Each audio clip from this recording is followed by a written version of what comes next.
Vamos a continuar con nuestro siguiente ponente, que es el doctor Alejandro Guzmán Ortega, neurólogo de El Salvador, cuya educación superior y especialidad fue el doctorado en medicina de la Universidad de El Salvador, medicina interna en el Hospital Nacional Rosales, la especialidad de neurología en el Instituto Salvadoreño del Seguro Social, tiene un máster en demencia de la Universidad Tecnológica de España y él actualmente es miembro del comité docente de la especialización de neurología para la Facultad de Medicina de la Universidad de El Salvador.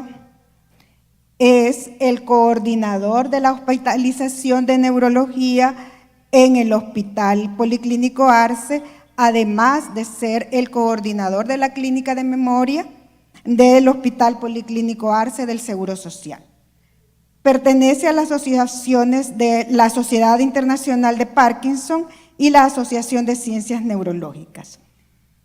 El tema que él nos va a impartir esta mañana es diagnóstico temprano en enfermedad de Alzheimer, actualidad en biomarcadores. Bueno, demos la bienvenida al doctor Guzmán Ortega.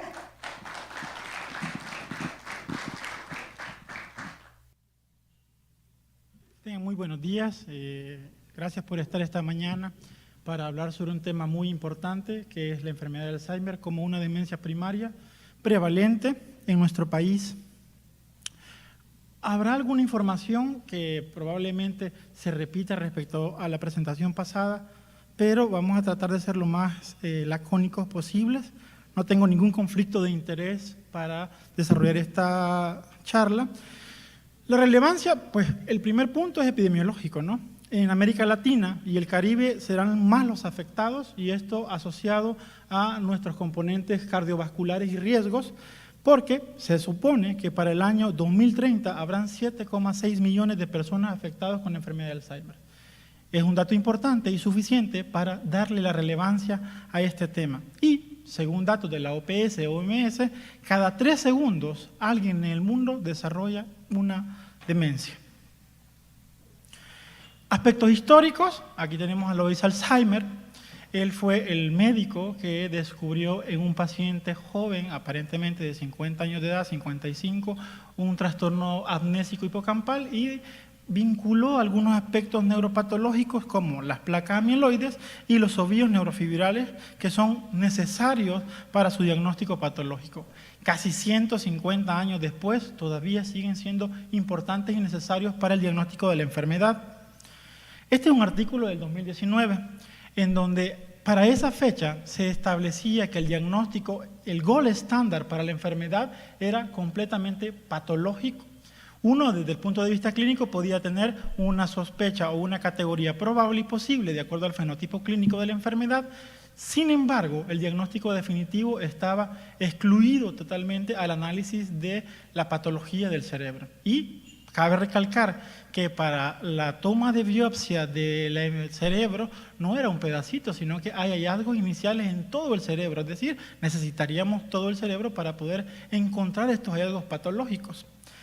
En esta presentación, de su lado derecho, encuentran un cerebro normal, en donde ligeramente hay una disminución de el volumen cerebral, una disminución en el volumen de la sustancia blanca, una reducción aparentemente de los surcos y un poco de hidrocefalia con un patrón de atrofia generalizado y algunos hallazgos de pérdida de la pigmentación en el tegmento, que es esta parte.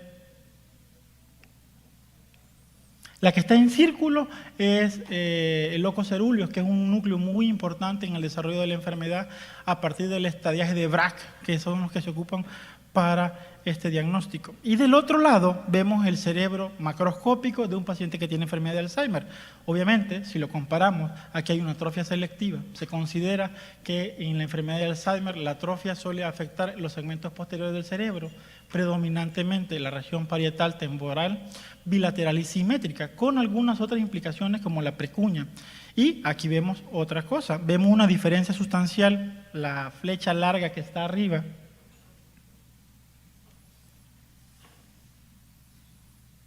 Esta flecha de acá, vemos una dilatación de los surcos, de los ventrículos laterales, con una disminución importante de la región hipocampal, que desde el punto de vista anatómico y fisiológico es la que está implicada en el desarrollo de la memoria episódica, que es lo cardinal de la parte clínica de la enfermedad. Aparte de eso, vemos también justamente en la diapositiva de abajo, en el círculo, que hay una pérdida. Si ustedes veíamos acá en la del normal, este punto negro, que es la pigmentación del locus coeruleus, se mira mayor, pero en la enfermedad de Alzheimer eso se pierde. Entonces, se trató de establecer lo siguiente. Estos son como las alteraciones macroscópicas y recordando a la definición patológica de la enfermedad caracterizada por la presentación de placas beta-amiloides. Aquí nosotros vemos las fotografías microscópicas y patológicas de este beta-amiloide. En la porción de arriba vemos una placa densa y aquí una placa que se observa fibrilar, de acuerdo a la agregación del beta-amiloide. Recordar que el beta-amiloide, probablemente todos en algún momento de nuestra vida, pues vamos a tener depósito, porque justamente viene siendo parte del envejecimiento cerebral. Aquí es donde toma importancia la discusión sobre la cascada amiloidogénica. Acá vemos el otro responsable. Sí se relaciona mucho con la parte clínica de la enfermedad, que es los agregados de proteína tau que conforman estos neurofibrales tangles. Estos son muy importantes porque la presencia de estos tienen asociación con el correlato clínico del paciente y la neurodegeneración. Ya vamos a discutir cómo vamos a hacer esa asociación. Entonces, tenemos beta-amiloide y proteína tau, que van a ser los necesarios para desarrollar el diagnóstico neuropatológico de la enfermedad. Aún así, fíjense ustedes, cuando nosotros o el patólogo, en teoría, trata de realizar el diagnóstico neuropatológico, él no pone o no se debería de poner en su descripción compatible con Alzheimer, sino que hay una tipificación de acuerdo a la cantidad de beta-amiloide, placas que existan, a la cantidad de proteína tau y otros criterios más para definir cambios vinculados a la enfermedad de Alzheimer. Y la categoría es baja probabilidad de cambios neurológicos asociados a Alzheimer, moderada probabilidad y alta probabilidad. Ellos tienen un sistema de clasificación en donde mezclan toda esta información neuropatológica y dan la enfermedad en bajo, intermedio y alto. Esto era un artículo publicado en el año 2012 que todavía tenía relevancia en el 2019 desde el punto de vista diagnóstico definitivo de la enfermedad, apoyado por los cambios patológicos en el cerebro. Hay que recordar muy bien que en el transcurso, cuando hablamos de la patología de la enfermedad, el depósito de beta-amiloide solito, casi más que ser una regla, es una excepción. Es decir, que a alguna serie de pacientes a los que se llevaron a una biopsia post-mortem, solo el 30% de ellos tenía exclusivamente una patología amiloide. El resto de pacientes tenían una copatología. Es ahí donde se siguen generando teorías para explicarnos las diferentes formas del mecanismo en progresión de la enfermedad. Esta, ya la vieron, pero es la evolución histórica en la construcción del diagnóstico de la enfermedad. Los primeros criterios fueron establecidos en el año 1984 en esta asociación de NINSADRA, en donde lo importante que quiero que remarquen o que vean acá es que en la aplicación, ¿cómo lo vamos a ocupar? Dice que son para diagnóstico clínico y para hacer investigación. Y ellos ocupaban este core clínico, que es un síndrome amnésico hipocampal, y donde habían requerimientos biológicos, vemos que dice nada. Entonces, la definición para el diagnóstico era eminentemente clínica. A través del tiempo se crearon otros grupos y otros esfuerzos para definir la enfermedad. De los más importantes están los guiados a través de este grupo que es el International Work Group en Alzheimer, que para el año 2011 generó criterios en donde siempre tenían aplicabilidad en la parte clínica diaria, pero también para investigación. Y ellos aquí ya ponen biomarcadores de la enfermedad, que es lo de esta charla. Hasta el año, y ahí vemos múltiples modificaciones y te dicen, bueno, la aplicabilidad, de acuerdo a los criterios, es en el 2011 del NIAAA, que es el Instituto Nacional de Alzheimer, junto con la Asociación de Alzheimer y Envejecimiento, tiene que estos criterios tenían aplicabilidad clínica y de investigación. En el 2016, una revisión solo tenía aplicabilidad de investigación porque ya incluyeron mucho más la parte de los biomarcadores asociados al beta-amiloide. En el 2018, que fueron quizás el mayor esfuerzo para definir la enfermedad ocupando biomarcadores, dicen que pues tenía nada más una práctica en investigación. Para el año 2021 ya no. Esto se vuelve diferente de acuerdo a la estandarización de biomarcadores comercializados y a la necesidad de diagnosticar la enfermedad en estadios tempranos. Y ellos dicen que estos criterios pueden ocuparse tanto en el ámbito clínico, por el acceso a los beta-amiloides, tau, o a la presencia de algunos biomarcadores níquidocefalorraquídeos, pero también destinados a la etapa de tratamiento, porque acá se pueden ver qué tipo de pacientes son sometidos a algún tratamiento en particular. Ahora bien, hay muchas formas de pensar cuál es el curso de la enfermedad. Más o menos es como un iceberg. Resulta que hay estudios en donde dicen que el depósito de beta-amiloide puede iniciar prácticamente a partir de los 20 años. Se va generando la cascada amiloidogénica, pero eso no significa que quien tenga depósitos de beta-amiloide va a generar la enfermedad necesariamente. En inglés ellos hacen una diferencia y dicen, bueno, disease como enfermedad e illness como padecimiento. Nosotros cuando la traducimos es enfermedad de enfermedad, pero va asociado a que quien tiene la enfermedad en su etapa primaria solo tiene un inicio de factores biopatológicos en el transcurso inicial. Y la etapa de padecimiento es la etapa en donde hay biomarcadores y síntomas como tal. Y así tenemos esta analogía como este iceberg, ¿no? Que en donde en el momento en que nosotros empezamos a visualizar síntomas, a reportar síntomas, pues ya estamos en una etapa tardía de la enfermedad. Generalmente habrán pasado 20 años para que los síntomas puedan presentarse.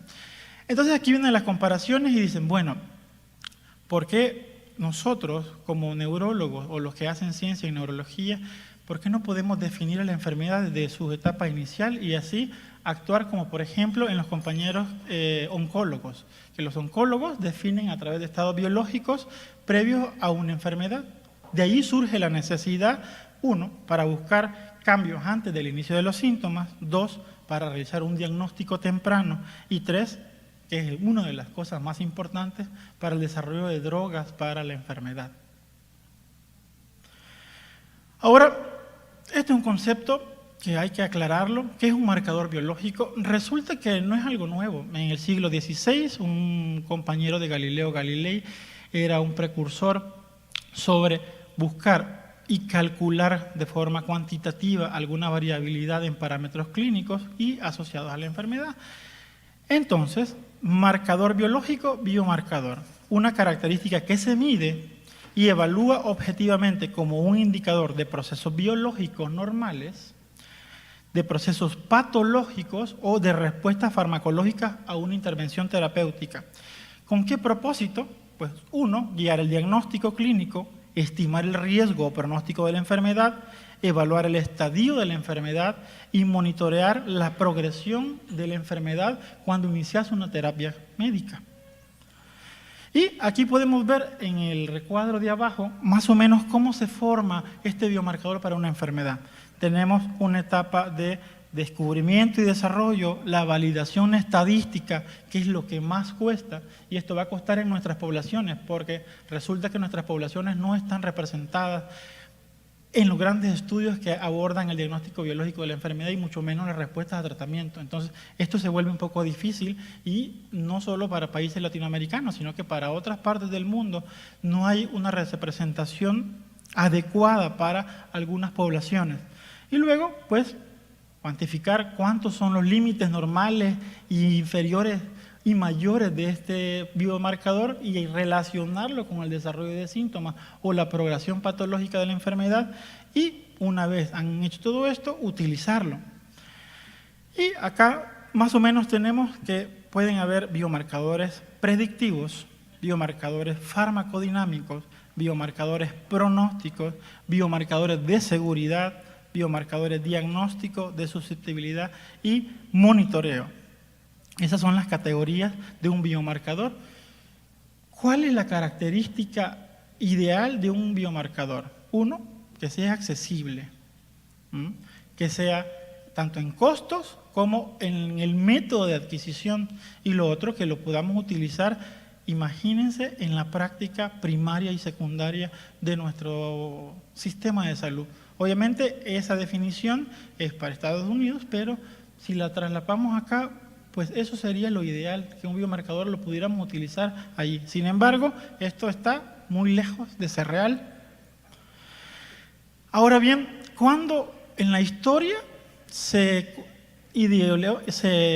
objetivó el primer biomarcador? Esto fue en el año de 1995, en donde se desarrolla que la obtención de líquido cefalorraquídeo y la cuantificación del beta-amiloide en su isoforma 42. Resulta que de este beta-amiloide hay muchas isoformas, porque resultan de una escisión anormal del beta-amiloide en su porción terminal y depende del número de péptidos, así son 42, 40, etc. El 42 es el que está vinculado estrictamente al desarrollo de la enfermedad. Hay beta-amiloide 40, que es el que abunda más en el cerebro, hay otro tipo de isoformas, pero este 42 en particular es el que se desarrolla o el que se asocia mejor a la enfermedad. Y aquí empezaron a determinar que las concentraciones séricas de beta-amiloide tenían un correlato en el diagnóstico de la enfermedad. Ahora bien, en Alzheimer, ¿cómo podemos categorizar los biomarcadores? Fisiopatológicos y topográficos. Fisiopatológicos, los que evalúan el depósito de proteína tau y los que evalúan la agregación del beta-amiloide. Esto es la tomografía por emisión de positrones con ligandos asociados a tau o a amiloide, a través de la determinación del líquido cefalorraquídeo y otras concentraciones de proteínas amiloideas y otras proteínas que se determinan de acuerdo a los otros mecanismos que el doctor les explicó en el proceso de la enfermedad, por ejemplo, vasculares e inflamatorios. Y topográficos, que son la consecuencia de la neurodegeneración, es decir, son aquellos cambios patológicos focales que nosotros podemos ver a través de una resonancia magnética convencional y probablemente, si no en otros países, lo vean a través de una PET, pero marcada con glucosa, para ver el metabolismo de esa zona y encontrar áreas con disminución del metabolismo. En la práctica clínica, pues generalmente nosotros tenemos uso de la resonancia magnética y la resonancia magnética puede utilizarse en la cuestión de volumetría como un biomarcador de neurodegeneración. Ambos ayudan a los médicos a reconocer, diferenciar y diagnosticar los fenotipos clínicos de la enfermedad. ¿Qué es esto de fenotipo clínico de la enfermedad? Pues para los que hacemos medicina y los que vemos pacientes, pues es lo que nos deberíamos de llevar, que es la presentación clínica de nuestro paciente, en donde aquel paciente que tenga fallos en su memoria, en la adquisición de recuerdos del día a día o de aprendizaje, es el patrón típico de un síndrome amnésico hipocampal.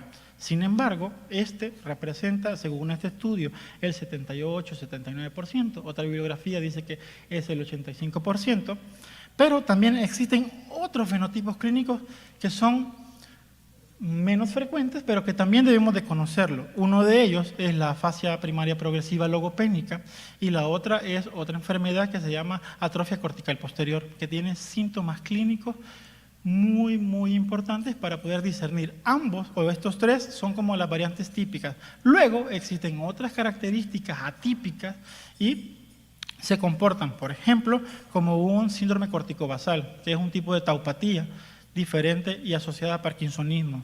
Luego hay presentaciones frontales, asociados a cambios del comportamiento, conducta, parkinsonismo, alteración de la marcha, pero siguen siendo una enfermedad de Alzheimer. Y también existen otro tipo ligados a alteraciones exclusivas en algunos dominios cognitivos, por ejemplo, la alteración en funciones ejecutivas, alteraciones visoespaciales, entre otras. Es decir, que cada manifestación clínica que el paciente tiene nos puede ayudar a discernir lo primario, que es reconocer el fenotipo clínico de la enfermedad como primer punto diagnóstico. Ahora, este artículo es el que rompe la definición, porque ellos tratan de pasar de esta parte clínica a la parte biológica de la enfermedad. Y es acá en donde nosotros tenemos a este sistema ATN. Si ustedes recuerdan, en oncología teníamos este sistema de clasificación de metástasis y todo demás. Entonces, más o menos, haciendo un símil, ellos ponen ATN significará A de amiloide, aquí estará los agregados de beta-amiloide en diferentes estructuras determinados a través de un PET o de una determinación de líquido cefalorraquídeo, la T de proteína tau, viéndola también a través del líquido cefalorraquídeo y un PET tau, y la N de neurodegeneración o daño neuronal, viéndolo por resonancia, glucosa y concentración de proteína tau en líquido cefalorraquídeo. Este es el sistema de clasificación y hasta el año 2018 nos ofreció un panorama diferente para poder hacer diagnóstico. Y nos da, aparte de utilizar las 8 perfiles bioclínicos o bioquímicos asociados al diagnóstico de la enfermedad, en donde se categorizan de acuerdo a la positividad de la prueba. Por ejemplo, tenemos al primero, que son biomarcadores normales en pacientes que no tengan beta-amiloide, que no tengan tau y que no haya neurodegeneración. A esto se le conoce como A-, T-, N-. Luego, tenemos aquí otro desarrollo en el curso de la enfermedad que no hablan que sea un punto de corte, sino que establecen que es un continuum neurológico y un continuum en la enfermedad de Alzheimer, en donde empezamos a ver positividad de algunos biomarcadores. Por ejemplo, en esta de abajo tenemos A positivo, T negativo, N negativo. A este se le conoce como un cambio patológico en la enfermedad de Alzheimer. Y es aquí en donde empieza el quiebre del concepto no solo clínico, sino que biológico, porque habla de la determinación de beta-amiloide en un paciente que no tiene síntomas, pero que hay beta-amiloide. Y lo asocian a la enfermedad desde el punto de vista patológico. Y así tenemos este paciente que solo tiene cambios patológicos sin síntomas clínicos. Tenemos el segundo, que es A positivo, T positivo, N negativo. ¿Y qué significa? Amiloide positivo, proteína tau positiva. La proteína tau es la que tiene correlato clínico con el desarrollo de los síntomas de la enfermedad. Por esa razón, aquí ya describen como enfermedad de Alzheimer. Y luego tenemos A positivo, T positivo, N positivo. Es decir, que el tiempo transcurrió y hay una neurodegeneración con cambios morfológicos en el volumen de la enfermedad. Y tenemos otra categoría que es A positivo, tau negativo, N positivo. Aquí lo describen como un Alzheimer porque está determinado por la presencia de proteína beta-amiloide, pero que si ya dijimos que la proteína tau es la que se encarga de los síntomas y de ponerle el sello, esto puede estar asociado a una copatología con otra enfermedad. Ya voy a exponer casos. Y luego tenemos otro tipo de categorías en donde son cambios no patológicos asociados a enfermedad de Alzheimer, por ejemplo, A negativo, T positivo, N negativo. ¿Qué son estos? En donde usted a un paciente le hace ensayos de biomarcadores y lo único que da positivo es la determinación de proteína tau. Hay una enfermedad que se llama taupatía relacionada a la edad. Esta taupatía relacionada a la edad cursa como un síndrome amnésico en personas mayores de 85 años de edad o en otro tipo de enfermedades asociadas a TDP-43, a otras enfermedades que todavía son de diagnóstico más difícil porque clínicamente son muy similares a la enfermedad de Alzheimer y que desde el punto de vista clínico no vamos a poder hacer una distinción, a excepción que si somos groseros vamos a decir, bueno, son los 85 años de edad, ¿qué puede ser? Y ya uno dice demencia de inicio tardío y la agrupa en esa categoría. Luego tenemos A negativo, T negativo, N positivo, A negativo, T positivo, N positivo. Es decir, que predomina la patología tau. Aquí una serie de casos tenemos en el de su derecha, un paciente que tiene un estado preclínico patológico determinado. Esto amarillo que ven, este es un PET de beta-amiloide. Esto amarillo es la agregación de ese marcador o de ese ligando en el cerebro. Aquí podemos ver que el paciente está asintomático, pero tiene PET amiloide positivo. El de abajo, o la columna de en medio, perdón, es un PET de proteína tau, en donde no hay determinación de tau, y abajo no hay neurodegeneración típica asociada a enfermedad de Alzheimer, porque eso también hay que reconocerlo. Entonces, a esto se le conoció como un estadio preclínico para la enfermedad de Alzheimer. Luego, del otro lado, tenemos un paciente que sí tiene síntomas y tiene 75 años de edad. Este rojo de acá es proteína, es beta-amiloide. El segundo de la izquierda de arriba y el de abajo es proteína tau. Y si ustedes vemos en la resonancia magnética convencional, que es por lo menos a lo que uno generalmente tiene acceso, es la disminución del volumen a nivel de los lóbulos temporales mesiales en su región hipocampal de forma simétrica y bilateral, que es lo que nos ayuda a decir que hay neurodegeneración en asociación clínica. Así se hace el diagnóstico de enfermedad de Alzheimer en otros países, con biomarcadores. Y aquí tenemos otra cosa. Vienen a un paciente, este tiene 86 años de edad, con un síndrome amnésico típico asociado a enfermedad de Alzheimer. Vienen y a través de PET determinan beta-amiloide. El de acá, verde, no tiene nada. El tau no tiene nada, pero tiene esta atrofia importante aquí, en la región temporal. Esto sería un amiloide negativo, tau negativo, neurodegeneración positivo. ¿Para qué nos ayuda? Porque este paciente tiene una enfermedad relativamente nueva que se llama encefalopatía Leigh-TDP43, que es una encefalopatía con disminución del trofismo temporal de inicio tardío después de los 85 años de edad. Y nos sirve para diagnóstico. Ahora bien, este mismo artículo habla sobre estadios clínicos, que es la otra parte importante. Ya hiciste el diagnóstico, ahora establezcamos el estadio. Si está cognitivamente normal, que esto es bien importante, porque resulta que hay pacientes que van a hacer un PET amiloide y no tienen síntomas y va a salir positivo. Pero, ¿para qué nos sirve esto? Ya vamos a discutirlo. Y luego tenemos pacientes con daño cognitivo y demencia. Ahí uno agrupa y saca el diagnóstico y el estadio de la enfermedad. De igual forma esto sirve para saber el síndrome cognitivo. Y aquí más o menos un resumen. De esta gráfica, lo que más me importa es que sepamos que en nuestra práctica clínica lo que nos puede ayudar más que cualquier otro examen paraclínico es la determinación del fenotipo clínico de la enfermedad.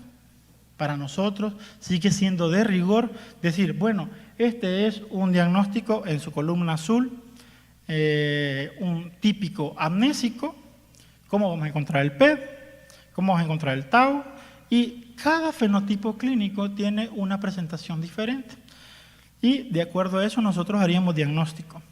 Ahora bien, este es biomarcador en resonancia magnética, que también tiene sus típicas características, en líquido cefalorraquídeo, determinación de beta-amiloide, el AB42 solito, la determinación en sangre de proteínas tau 181, 217 y tau, y así. Y determinaciones séricos, que es como lo que está en boga ahorita, tratar de decir que la punción lumbar, y esto se los pongo así, escuchaba una plática de alguien que decía, bueno, la determinación del líquido cefalorraquídeo es invasivo, pero ¿qué tan invasivo si usted lo compara que nos va a servir para una enfermedad que va a impactar en su vida de forma total? Una punción lumbar pareciera que era lo mínimo o es lo mínimo que podríamos soportar para tener un diagnóstico. Y aquí una discusión más de decir qué tan invasivo debe de ser una prueba para un diagnóstico que nos va a alterar toda la vida. En otros países dicen, no, bueno, es demasiado, y ellos tratan de buscar alternativas como pruebas séricas. Y aquí esta gráfica es mucho más compleja, ¿Por qué? Porque reúne todos los ensayos clínicos, o la mayoría de ensayos clínicos, en donde se obtiene la determinación de biomarcadores en líquidos, cefalorraquídeos y sangre. Y tratan de hacer como clúster. Bueno, estas proteínas o estos biomarcadores son para neurodegeneración, estos biomarcadores son para la parte clínica, etc. Difícil, y hasta el año 2021, pues todavía no teníamos esta diferencia entre uno y otro. Y aquí la pregunta pasada. Bueno, ¿qué pasa si usted tiene beta-amiloide, pero está clínicamente normal? No hay queja cognitiva. Y dice acá, este fue un estudio observacional en donde se llevó a cabo a pacientes que tenían 70, 85 años de edad, en donde ellos tenían una queja subjetiva de la memoria, es decir, tenían el síntoma, pero cuando les hiciste una prueba no objetivaste nada, solo es subjetivo. Y tenían un beta-amiloide y por lo menos un mini-mental test arriba de 27, que es como el valor de corte. Y dijeron, 73 personas de 88, es decir, el 83% de las personas tenían un beta-amiloide positivo. Sin embargo, no tuvieron ningún cambio cognitivo del comportamiento o neuroimagen comparados con los que tuvieron una beta-amiloide PET negativo a 5 años. Lo siguieron. Tras 5 años, siguieron estando cognitivamente bien. Y es aquí esto en donde todavía ha generado estas discusiones sobre si hay un mito de la enfermedad, etcétera, cosa que no es así porque mito para nada lo es. Esta es otra, en donde establecen el riesgo de que si usted es cognitivamente sano y tiene PET positivo, ¿qué es lo que va a pasar con usted? El riesgo de por vida de la demencia en la enfermedad de Alzheimer para pacientes sin deterioro cognitivo con un amiloide beta es del 5 hasta el 42%. Nosotros como latinoamericanos, ¿quién sabrá? Porque no hay estudios asociados a nuestras poblaciones. Estos estudios son de gente australiana, de gente anglosajona y pues esto es lo que se comparte.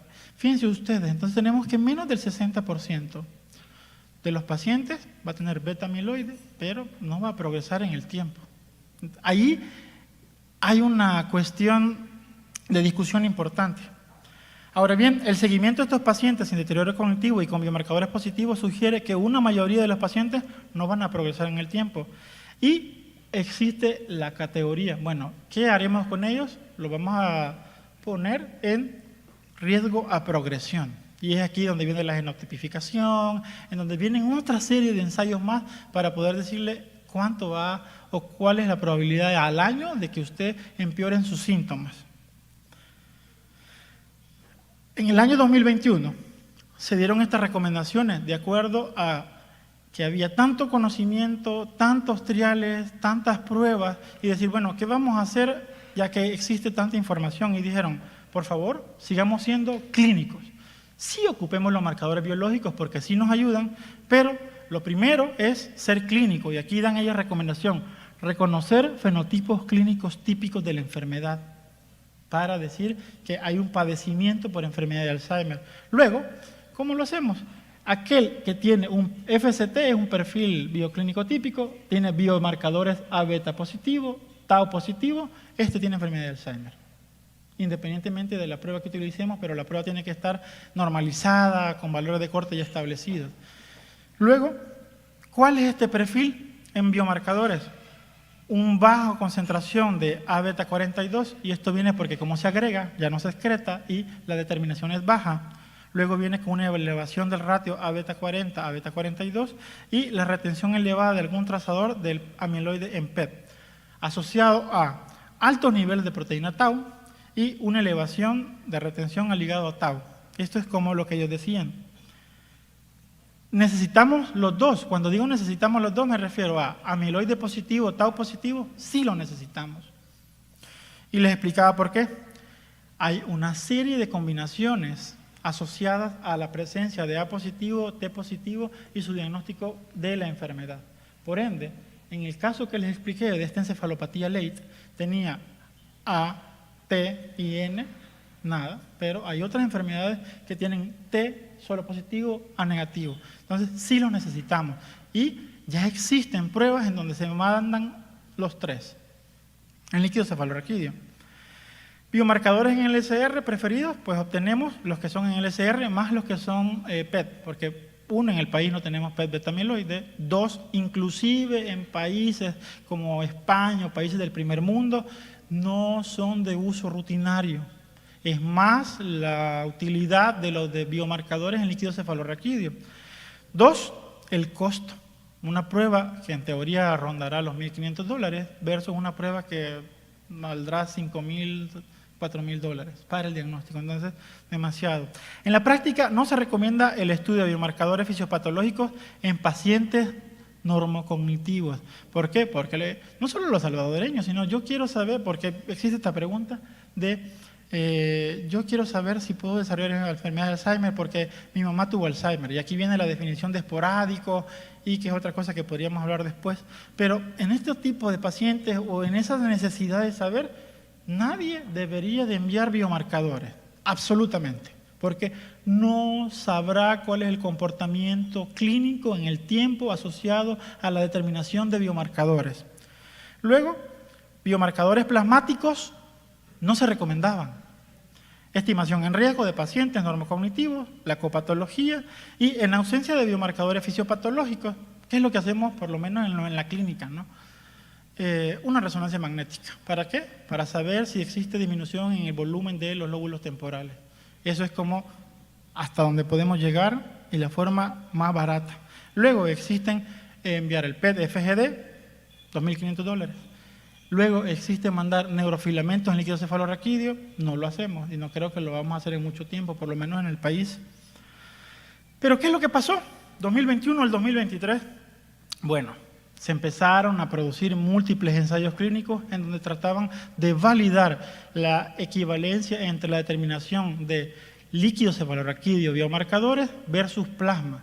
Y se llegó, y este es el que más importancia tiene, a determinar que este ensayo clínico de proteína Tau 217 en plasma es equivalente en cuanto a la presencia y asociación a desarrollo de enfermedad de Alzheimer para PET y otros marcadores de líquido cefalorraquídeo. Y ahí la importancia, porque dijeron más barato, más accesible. Pasado también que se dio el boom de los fármacos antimiloideos, y esta debería ser una plática diferente sobre saber qué anticuerpos, que es la que viene, nos va a servir para detener la enfermedad.